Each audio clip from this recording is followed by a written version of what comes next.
Alright guys, good morning. So nandito ako ngayon sa may Season Pangasinan. Yung first stopover namin, nandito kami sa may Lisas. So nag-breakfast lang muna kami dito, and then maya maya lang paalis na rin kami papunta sa Pinsal Falls.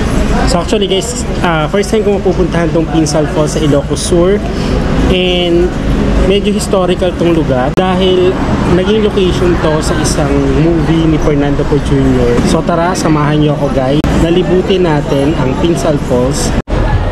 Alright guys, so it's 6 o'clock in the morning. Nandito kami sa palengke ng Santa Cruz. Alam ko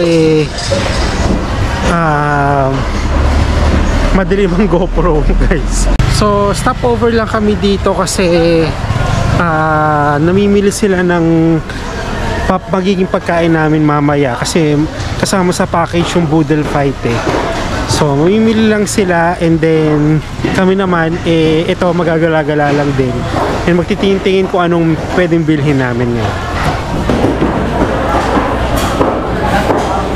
Mga buhay pa. Ano kakainin natin mamaya, babes? Kakain natin ito. Ha? Toyo.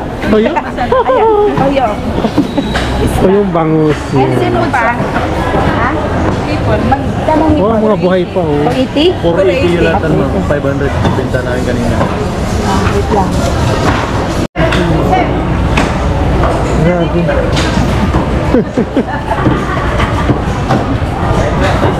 Ganda. Oo. Sige po, kasi paano pa lang kayo. Mamaya pagpa-uwi na. Ayan.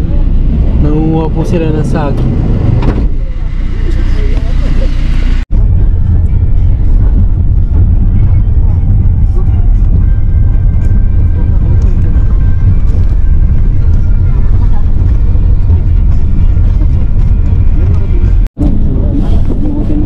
Barong Tagalog, sasayawan pa tayo.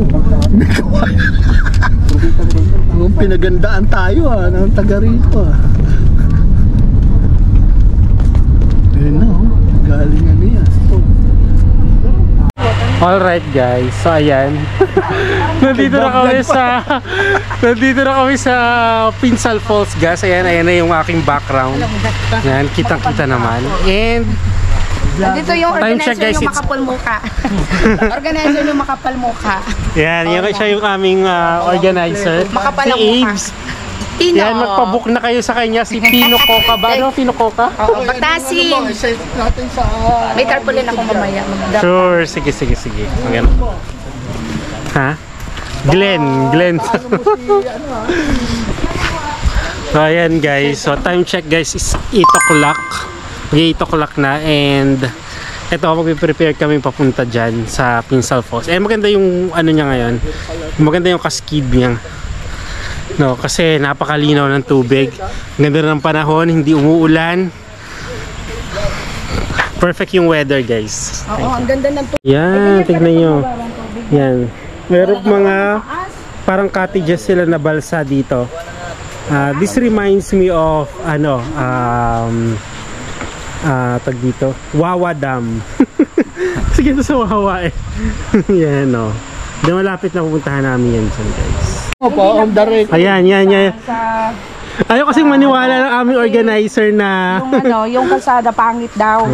Talaga So lalakarin bago, mo, layo. oo, Layo bago lang to. Dapat dito, gitna, daanan noon. Chair yan, camping chair. Okay, madumi mag-alala. Hindi katulad ngayon. Ang dami, tropang organizer namin, gustong sumama sana. Full, Ay, ngayon, di ba? ano na siya, ma'am?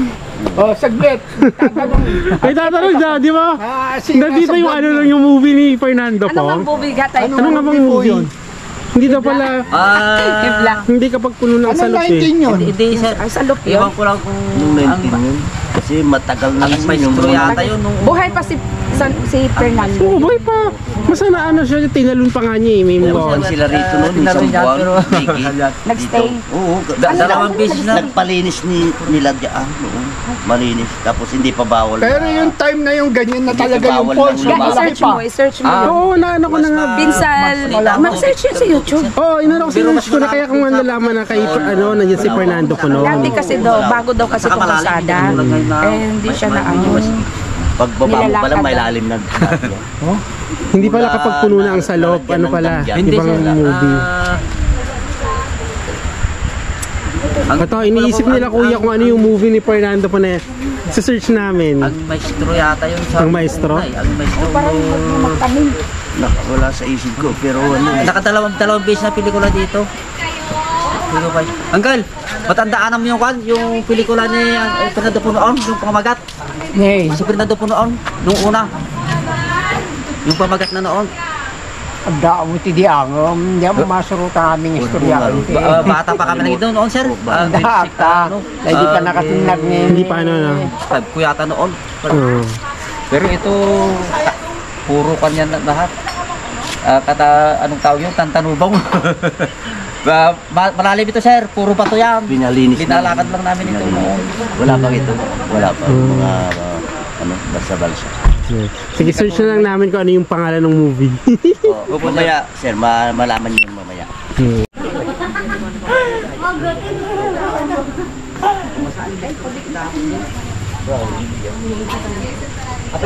Ayan ang movie, sir. Ay, di pa tapos ang laban, sir. Ayun, yun. Dito, sir. Tama. Sige, inform ko sila. Sige, thank you. Thank you, sir. Salamat. So ito guys, need naming magbalsa papunta doon sa falls. Kasama mo rin pa akin, Chip. Sa taas daw tayo. Pero hindi namin madadala itong balsa. Lakad lang. Tubig namin. Okay. Complete na, no? Wala na doon na iwan ga. So ayan na. Yun na. Mag-grab po kayo ng live vest. Alright guys, so ayan. Paano na kami? Palarga na. Iniikot-ikot na po yung aming bangka ni Kuya. Yan. Pre, bigyan niyo ng ito, like this. Mag-live vest ka, bebe? Sus, kahit naku, lumalaban nga yan, sir. Lumalaban niya, sir, kahit dito yung tubig. Kuya, renta mo. Malakas yan. Basta Picture. bumahapon. Ayan, so Baka naman tumuwad ka picture. dyan. Nasa mo sila? Di ba Wednesday yun? Oo. Ano, lipat na ba?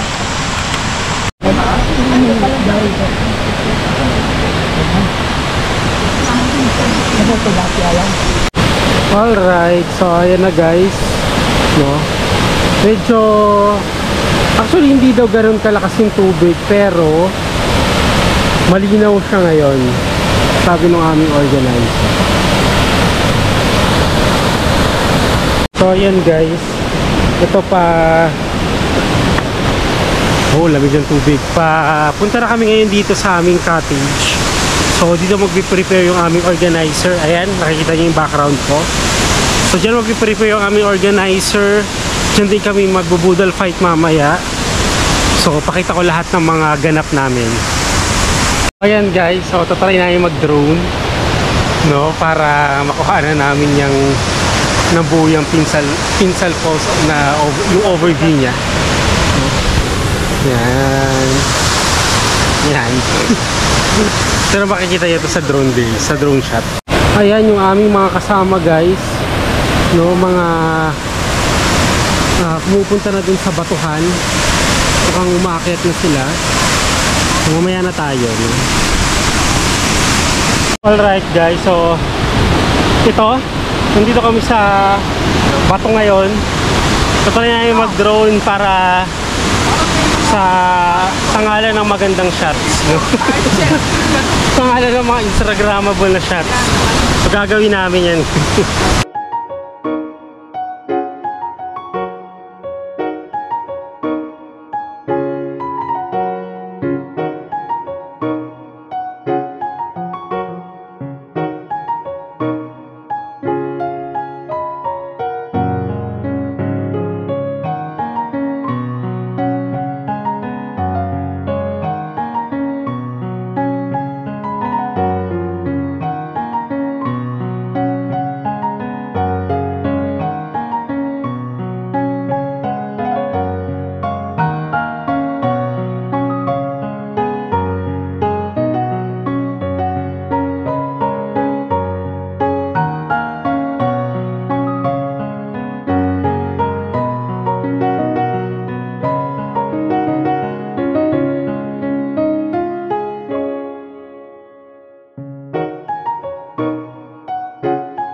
Alright, so kakatapos lang namin mag-drone and ayan, malilim sa part na to guys. Ayan, ayan, kita pa yun ng konti yung falls. So punta lang kami dito sa aming mga organizer at check namin yung aming pagkain. Ayan, ayan po, nagluluto na po sila ng pagkain namin. Ito may liempo, no? Inihaw na liempo.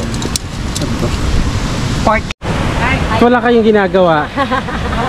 Wala kayong ginagawa dyan. Siyempre nag-aantay ng ano. Yung mga guests ang nag-iihaw. Andito pa kami mga organizer.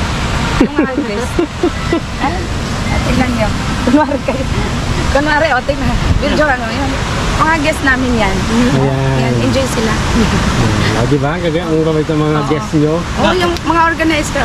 Yung organizer nagpapahinga pero yung mga guests ang nagluluto. Ganyan na. Ayan o, di ba? Iba na nga yun eh. Baliktad na nga yun. Baliktad na. Ayan. Yan ang kakainin namin ngayon. O, diba? Sarap-sarap.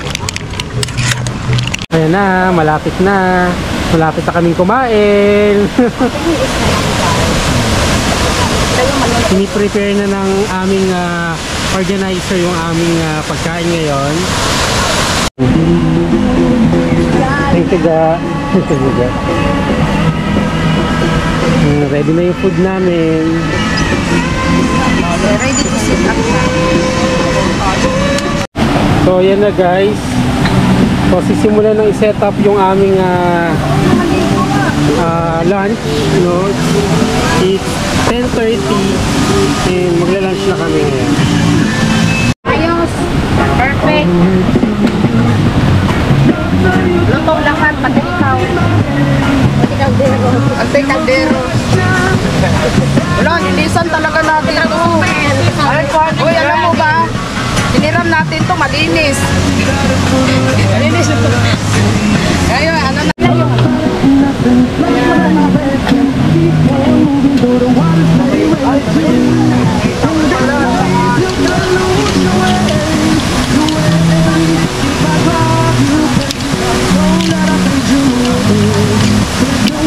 Masabaw ba?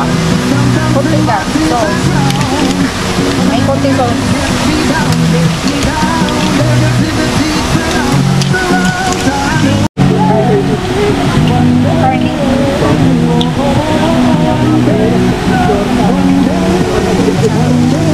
Yay! So ayan na. Tignan niyo kung saan maraming kanin.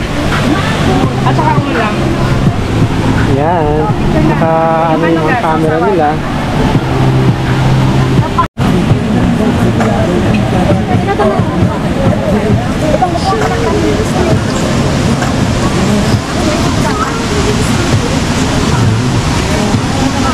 Yun guys, tapos na kaming kumain. Oh, di ba? Parang ganun-ganun lang.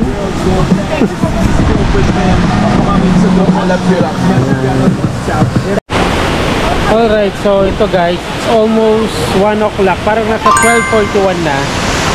And right now, medyo ni-enjoy na lang namin yung mga natitirang minuto namin dito kasi may 1 o'clock, akit kami sa pinakataas niyan guys. Nagtitrekking kami dyan. Merong daan dito, papunta dyan sa pinakataas. So ito, nag-picture-picture kami ngayon. Kasama yung mga ibang joiners kasama ko. Then, ganyan lang. Enjoy lang namin. Guys, pasok dito! Kusong ko na ang natin.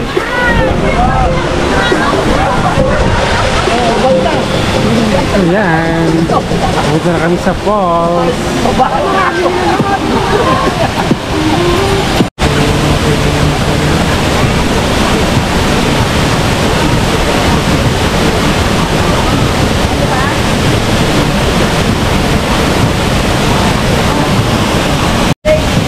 Ayan guys. Bumabagyo.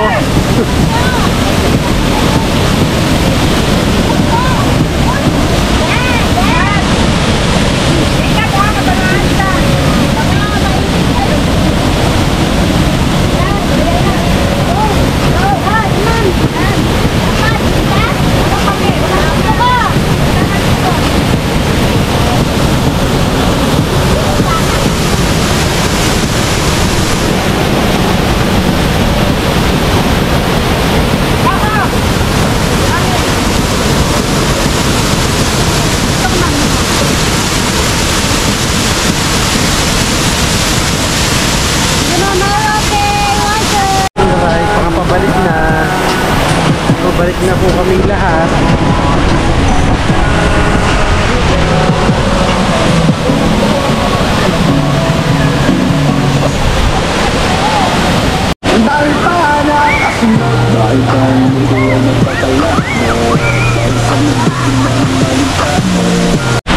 Alright, so yung mga kasama namin, mga nag-aakyatan. Akit ba ako? Jason Tarico. Galangan akong umakyat eh. Wala akong kasabay. Hindi, plan ko doon na lang siguro. Para mas safe. Saan tayong dalaw? Alright guys. Medyo malayo na kami. At papunta na kami doon sa jump off. So ayan. Pipiin ka naman yun. Alright, so ito na. Nakadaong na kami dito sa jump off guys. And nakakaantok. Nantok ako. And then pero plan namin na pumunta doon sa taas ng falls guys. Alright, so punta kami doon sa pinakataas ng falls guys. And grabe, Ang sakit sa mata ng araw, guys. Sakit sa mata. Grabe. Alright, so ang maganda dito, guys, yan. Medyo established yung ano niya, yung daan niya, sementado, o, di ba? Hindi masyadong mahirap.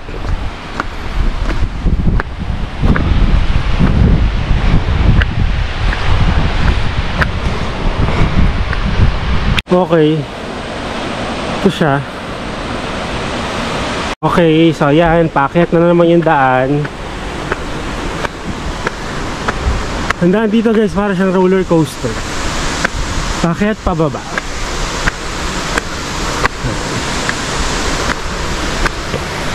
Okay. So, pababa naman. Yan ang daan dito. Taas, baba.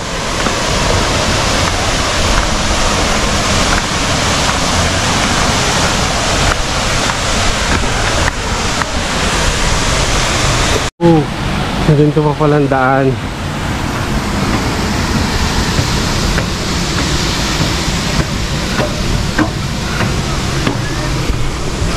So ayan, medyo nakakahingal din. Nakakahingal din yung trek niya, guys. So finally, guys, ito na. Dito tayo sa pinakatok-tok. At sobrang nakakahingal siya, guys. Ha? Yes. Dito pa rin maganda magpalitan dito. Yan yung pinakataas niya. Papalipad tayo ng drone. Ano kasi doon, tas yan, ito yung pinakataas niya, guys. Ito part na to. Ito na yung falls pagbaba niyan.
Okay, so ito na, pabalik na kami ngayon ulit doon sa Jump-O. Tapos na kami mag-drone and maliligo lang, then ready na for Santa Maria Church. Yun yata yung next na pupuntahan namin. So alright guys, so nandito na kami sa may Santa Maria Church. So itong church na to is actually a UNESCO World Heritage Site. Ginawa to mga 15th century pa, during the Spaniards pa guys, no?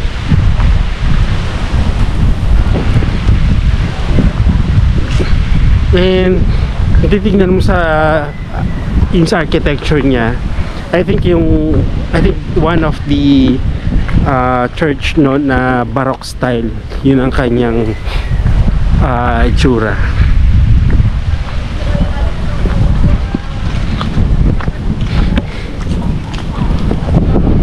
Yan, tignan mo yung itsura niya.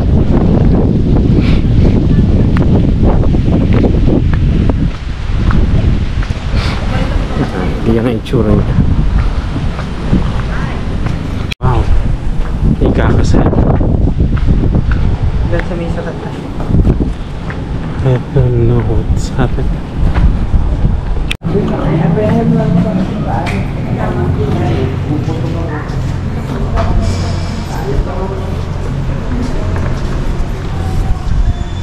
This is the church.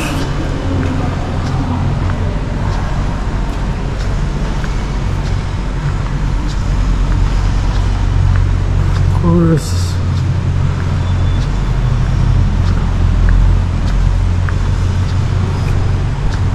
Pero sa itsura nito guys, this is renovated already.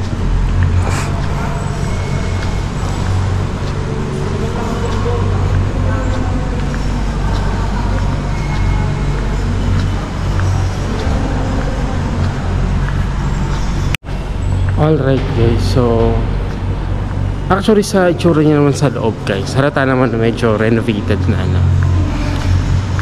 Kasi maganda na itsura sa loob, hindi na siya yung mukhang antique, mukhang luma. So parang ano na siya, medyo modern na yung itsura.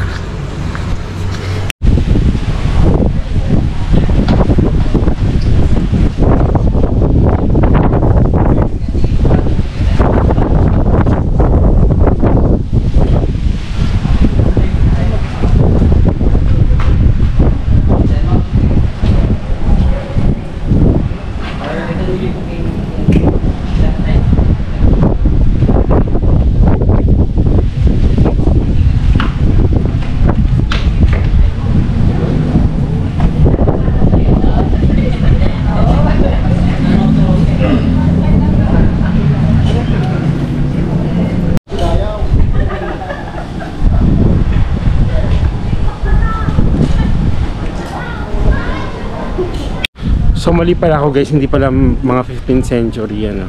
Mga nasa 18th century na siya nung naipagawa ito. So syempre parang mga Kastila noon. And until now, yan, kita nyo naman nakatindig pa. Pero syempre guys, no, marami ng renovation na ginawa dito. No, makikita mo yung mga bato, yung mga bricks. Hindi ko sure kung ito pa yung original, no. But syempre renovate na to and marami na improvements na ginawa para ma-preserve siya. And until now guys, no, ginagamit naman ng mga tao dito pa rin sila nagsisimba and functioning pa rin tong simbahan.